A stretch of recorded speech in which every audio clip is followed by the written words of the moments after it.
kababayan, no? Dito natin at ano sila, formation na tong mga kapulisan ngayon dito.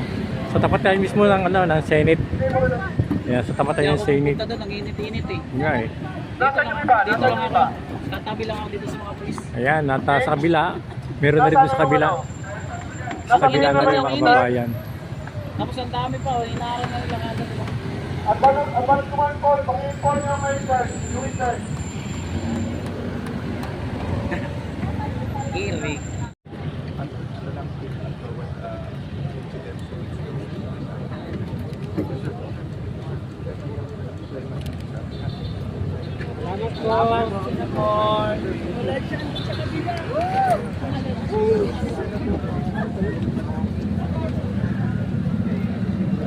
Ayan, mga kababayan, si SP Cayetano.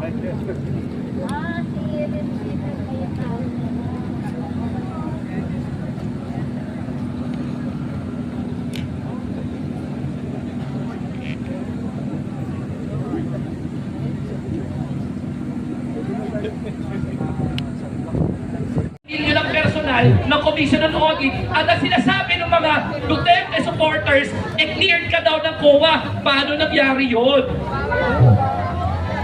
Ang magnanakaw, walang lugar sa Pilipinas. Deserve ng mga Pilipino ang mabuting gobyerno. Hindi kami titigil, mga senador. Binabantayan namin kayo. Tama po ba? Sara Duterte! At syempre ba, Bato de la Rosa? Arestuhin! Arestuhin! Maraming salamat po.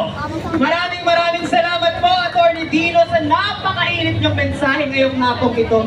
At syempre, hindi na natin din papatagalin pa upang magbigay din ng isa ring napakainit na mensahe ngayong hapong ito. Tinatawagan po dito sa entablado si Miss Lovely Granada. Palakpakan po natin siya. Mayong Adlaw, Pilipinas! Aralitisin! Tisin! Arestuhin! Arestuhin! Huwag mahirap ka. Baka mo sila sa tahanan mo kahit gusto ka. Puso nasa ng ulo mo. Minsan babalutin ka ng plastic. Sa harap ng pamilya mo. Sa harap ng anak mo. May bata. May sanggol. Pero kapag ka senador ka, ginagawang taguan ang Senado. Ginagawang hotel. Ang sarap daw ng tulong ni Bato de la Rosa sa Senado.